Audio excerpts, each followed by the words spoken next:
estratégia do dia, o podcast original da Bloomberg Linha. Lembra daquela ideia que nasceu no BRICS de criar uma nova moeda para ser uma alternativa ao dólar? Então, o Donald Trump deixou bem claro que ele não vai deixar isso acontecer nunca. O presidente eleito dos Estados Unidos advertiu as nações dos BRICS de que ele exige compromissos de que elas não vão criar uma nova moeda que busque funcionar como uma alternativa ao uso do dólar e repetiu também as ameaças de cobrar uma tarifa de importação de 100%. Pra gente entender aqui, no sábado, Trump postou em sua rede social Truth a seguinte mensagem, abre aspas. A ideia de que os países dos BRICS estão tentando se afastar do dólar enquanto nós ficamos parados observando acabou. Fecha aspas. E esse acabou aqui tá em caps lock, então, ou seja, ele gritou essa palavra. Nós vamos falar sobre isso hoje. E eu queria te perguntar uma coisa. Aí na região em que você mora, também te dá a sensação de que tá surgindo uma farmácia nova a cada dia que passa? Sim? Não? Na verdade não importa, porque essa tendência não vai parar. A RD Saúde, por exemplo, elevou sua projeção para a abertura de até 350 lojas da Raia e da Drogasil em 2025. O que isso significa para o setor? A gente vai falar sobre isso hoje também. Antes de começar, eu só queria lembrar de você deixar nos comentários aqui a música que estava tocando antes do podcast começar no seu caminho diário e não deixar de conferir a nossa playlist, tá aqui na descrição, porque a sua música vai estar lá também no meio. E é claro, siga o nosso podcast para se manter bem informado todos os dias, tem episódios de segunda a sexta, então abra o nosso perfil aí e siga a gente aqui no Spotify. Bom, Trump continuou dizendo assim na sua rede social, abre aspas. Nós exigimos um compromisso desses países de que não vão criar uma nova moeda dos BRICS, nem vão apoiar qualquer outra moeda para substituir o poderoso dólar americano. Caso contrário, enfrentarão tarifas de 100% e deverão dizer adeus às vendas para a maravilhosa economia americana. Fecha aspas.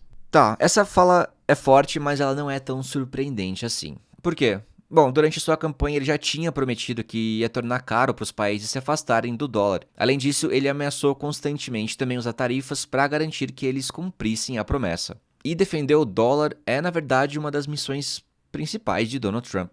Ele e seus assessores econômicos vêm discutindo maneiras de punir aliados e adversários que buscam se envolver em comércios bilaterais em moedas diferentes do dólar. Essas medidas incluem a consideração de opções como controles de exportação, taxas de manipulação de moeda e também impostos sobre o comércio, isso de acordo com pessoas familiarizadas com o assunto. Trump enfatiza há muito tempo já que quer que o dólar americano continue sendo a moeda de reserva mundial, dizendo em uma entrevista em março à CNBC que ele não permitiria que os países abandonassem o dólar. Porque isso seria, abre aspas, um golpe para o nosso país, fecha aspas. As nações dos BRICS, que é um grupo aí formado por países do chamado Sul Global, como o Brasil, a Rússia, a Índia, a China e a África do Sul, e também outros, discutiram essa questão da redução da dolarização em uma reunião de cúpula em 2023.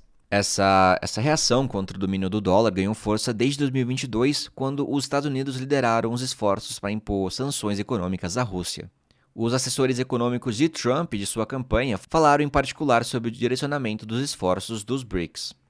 Trump disse ainda no sábado, assim, abre aspas, não há nenhuma chance de os BRICS substituírem o dólar americano no comércio internacional, e qualquer país que tentar deve dar adeus aos Estados Unidos, fecha aspas. O presidente eleito já agitou os mercados mundiais antes de seu segundo mandato, isso com ameaças de impor tarifas adicionais de 10% sobre os produtos da China, e tarifas de 25% sobre todos os produtos do México e do Canadá. Isso se esses países não fizerem mais para conter o fluxo de drogas ilegais e imigrantes sem documentos através das fronteiras dos Estados Unidos. O primeiro-ministro canadense Justin Trudeau já se reuniu com Trump na sexta-feira, isso para discutir questões comerciais e de fronteira em uma tentativa de diminuir aí as tensões entre as duas nações aliadas após a ameaça das tarifas. Bora falar de farmácia aqui rapidinho, inclusive eu tenho que ir para a farmácia ainda hoje. Muito bem lembrado, Alan. Bom, no contexto dos resultados positivos do varejo farmacêutico em termos de crescimento, de venda e rentabilidade, a RD Saúde aumentou sua projeção, ou guidance, para a abertura de lojas em 2025, isso citando sua capacidade financeira para suportar investimentos e também de obter pontos comerciais atraentes com expectativas de retorno adequadas. A projeção anterior, que era o intervalo entre 280 e 300 inaugurações para o ano que vem, foi revisada aí para entre 330 e 350, segundo o fato relevante publicado na noite da última sexta-feira. O guidance para 2024, que era de 280 a 300 aberturas, ele foi mantido. Quantas lojas da Raia ou Drogasil você acha que existem no Brasil? Eu vou te contar, mas para você ter uma ideia, a RD Saúde alcançou um total de 3.139 farmácias no terceiro trimestre, totalizando 204 aberturas no acumulado do ano. Só entre julho e setembro, o grupo inaugurou 72 lojas, e em 12 meses houve adição de 291 novas unidades. No quarto trimestre do ano passado, o grupo abriu 87 lojas. A nova projeção divulgada na sexta-feira envolve apenas as chamadas aberturas brutas, sem subtrair o total de fechamentos e lojas em maturação. E falando em maturação, a companhia ela considera um período aí de 3 anos para maturação, que é também chamado de ramp-up. Tá, o que é a maturação? Isso representa o período em que uma unidade inicia suas operações, aumenta o volume de vendas, desenvolve clientela, otimiza processos e também atinge um alcance estável de desempenho. Então é isso que é o ramp-up ou a maturação. Ao justificar a melhora da projeção para 2025, mesmo diante de um cenário esperado de inflação e juros elevados, a RD Saúde pontuou ainda sua capacidade de implantar novas lojas, incluindo sua estrutura de engenharia e a disponibilidade de funcionários dentro do seu plano de carreira para operar em tais lojas.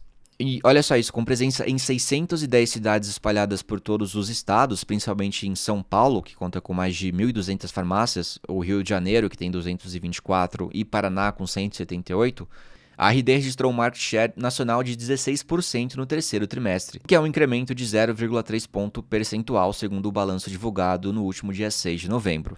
E isso é relevante porque a RD Saúde lidera o varejo farmacêutico do país. O grupo possui cerca de 62,4 mil funcionários. E no total são 1.815 lojas da Drogasil e 1.324 da Raia, além de 14 centros de distribuições. Mas o que justifica um crescimento tão rápido assim? Bom, analistas têm destacado que a companhia tem aumentado sua receita, especialmente nas vendas de medicamentos genéricos. Houve avanço anual de 17% nessa categoria no terceiro trimestre. A operação digital da companhia totalizou cerca de 1,9 bilhão de reais no terceiro trimestre, o que é um salto de 40,2% em 12 meses, com 19% de penetração no varejo. O mix de canais digitais inclui principalmente as vendas no aplicativo próprio, que é de 75% da receita digital. O varejo farmacêutico tem entregado números de crescimento. A Pague Menos, que é a segunda maior rede de farmácias do país, reverteu prejuízo no terceiro trimestre, reportando um lucro de 53,9 milhões de reais, com a margem líquida atingindo aí o patamar de 1,5% da receita bruta, incrementando 1,5 ponto percentual em 12 meses. E galera, não deixem de colocar a música que tocou antes aqui nos comentários, não deixem de acessar a nossa playlist lá também, sigam ela. E Caio Queiroz diz assim: tive que abandonar o caminho diário porque o Spotify colocou um podcast muito ruim lá, e não tem como bloquear, mas estou aqui diariamente, é muita qualidade. Abraços. Claro que não seria legal expor, né, outros podcasts, mas confesso que eu fiquei curioso. Felipe Garcia diz: poxa, primo Alan, sou professor de educação física e não perco nenhum episódio. Realmente a playlist ficou bem aleatória, melhor impossível. Antes do podcast estava tocando Walkman do Chad Jin.